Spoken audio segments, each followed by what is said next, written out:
Hi friends, మనము Nifty లెవెల్స్ని draw చేసుకున్నాము. మనం చెప్పుకున్నట్లుగా మ్యాథమెటికల్ క్యాలిక్యులేషన్ ద్వారా వచ్చిన లెవెల్స్ ఏవైతే ఉన్నాయో సో అవే మనం చూస్తాం అనమాట ఇక్కడ. ఓకే, సో రెసిస్టెన్స్ వచ్చేసరికి 24,350 అరౌండ్ స్ట్రాంగ్ రెసిస్టెన్స్ ఉంది. అండ్ స్ట్రాంగ్ సపోర్ట్ వచ్చేసరికి మనకు 23,940 దగ్గర ఉందన్నమాట. ఓకేనా, సో అండ్ పివోట్ పాయింట్ కూడా చూస్తున్నాం కదా 24,000. సో 148 150 అరౌండ్ కూడా పివోట్ పాయింట్ ఉంది. సో ఈ జోన్ అంతా కూడా మనము no trading or trend deciding జోన్గా మనం ఈ జోన్ని మనం ఇండికేట్ చేసుకుంటాం అనమాట. ఓకేనా, సో ప్రస్తుతానికి మార్కెట్ వచ్చేసరికి నో ట్రేడింగ్ జోన్లోనే ఉందన్నమాట. ఓకే, మనము ఈ నో ట్రేడింగ్ జోన్ నుంచి మార్కెట్కి ఎటువైపుకి బ్రేక్అవుట్ కానీ వస్తుందో అటువైపు మనం ట్రేడ్స్ ఇనిషియేట్ చేసుకుంటాం. ఓకే, వన్స్ మార్కెట్ ఓపెన్ అయిన తర్వాత మనం ఎలాగ ట్రేడ్స్ని ప్లాన్ చేసుకోవాలనేది మాట్లాడుకుందాం.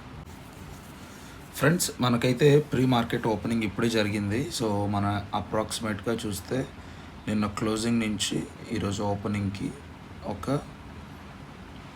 70 పాయింట్స్ అరౌండ్గా మనకి మార్కెట్ అయితే ప్రస్తుతానికి ప్రీ మార్కెట్ ఓపెనింగ్ అయితే కనపడుతుంది అనమాట. అండ్ మనకి ఏం జరుగుతుంది ఇక్కడ ఇంకొక పాయింట్ అంటే ఈ నో ట్రేడింగ్ జోన్ అని చెప్పుకుంటున్నాం కదా, ఆ జోన్కి డౌన్ సైడ్ అనేది మనకు మార్కెట్ ఓపెన్ అవుతుంది అనమాట. మనకు ఓపెన్ అయిన తర్వాత మనకు ఒకవేళ క్యాండిల్ క్లోజింగ్ కానీ ఈ నో ట్రేడింగ్ జోన్కి డౌన్ సైడే కానీ వస్తే ఓకేనా, సో మనము డౌన్ సైడ్ ట్రేడ్స్ అనేవి ప్లాన్ అనేది చేసుకోవచ్చు అన్నమాట.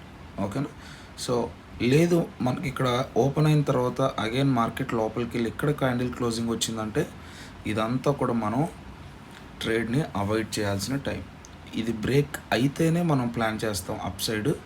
ఒకవేళ మనకి ఇక్కడ ఓపెన్ అవుతుంది కదా ప్రీ మార్కెట్, క్యాండిల్ క్లోజింగ్ ఇటువైపు ఉంటేనే మనం పీఈ సైడ్ ట్రేడ్స్ అనేవి ప్లాన్ చేసుకుంటాం అన్నమాట. ఓకే, మార్కెట్లో చూద్దాం, చూసిన తర్వాత మనం ట్రేడ్స్ని ప్లాన్ చేసుకుందాం. ఫ్రెండ్స్, మనకు మార్కెట్ అనేది ఓపెనింగ్ వచ్చి ఫ్లాట్ ఓపెనింగ్ అయిందన్నమాట. సో ఫ్లాట్ ఓపెనింగ్ అయినప్పుడు ఏం చేయాలి, మనం సి ట్రేడ్స్ కోసం మనం ప్లాన్ చేసుకోవాలి. సో సి ట్రేడ్స్ మనం ఎక్కడ ప్లాన్ చేసుకోవాలి అంటే ఓకేనా, సో ఈ పాయింట్ని మీరు నోట్ చేసుకోండి.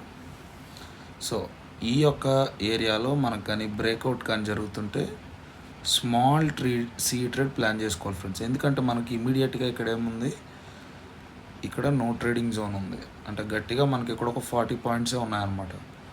ఓకేనా, సో ఈ ఏరియాస్లో సి ట్రేడ్స్ని ప్లాన్ చేసుకుంటే వెరీ స్మాల్ సి ట్రేడ్స్ని ప్లాన్ చేసుకోవాలి. Okay, so another C trade మనం ఎక్కడ ప్లాన్ చేసుకోవాలి అంటే next C trade. So market కానీ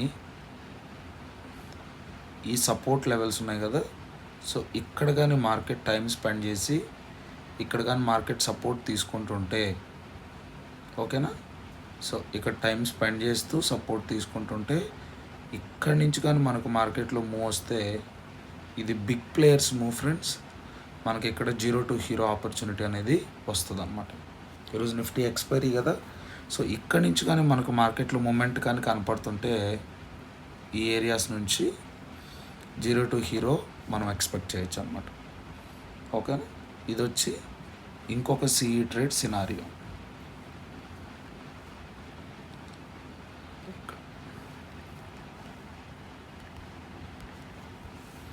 ఓకేనా, సో 2 సి ట్రేడ్ సినారియోలు చెప్పాను. సో మరి పీ ట్రేడ్స్ ఆపర్చునిటీ లేదా అంటే పీ ట్రేడ్ ఆపర్చునిటీ వచ్చి ఈ సపోర్ట్స్ని బ్రేక్ చేస్తుంటే మాత్రమే ఇక్కడ ఒక స్మాల్ పీ ట్రేడ్ చేసుకునే ఆపర్చునిటీ వస్తుంది అన్నమాట. ఓకేనా, ఓకే, సో ఇది ప్రొసీజర్. ఈ ఏరియాలో ఎక్కడ కూడా మీరు ఎలాంటి ట్రేడ్స్ అనేవి చేయకుండా ఉండడమే బెస్ట్. ఓకే, ఎందుకంటే ఇదంతా కూడా సైడ్ వేస్లో ఉండడానికి హై ఛాన్సెస్ ఉన్నాయి. అండ్ ఈరోజు ఎక్స్పైరీ కూడా ఉంది కాబట్టి కేర్ఫుల్గా ఉండండి ఫ్రెండ్స్. ఓకేనా, ఓకే ఫ్రెండ్స్.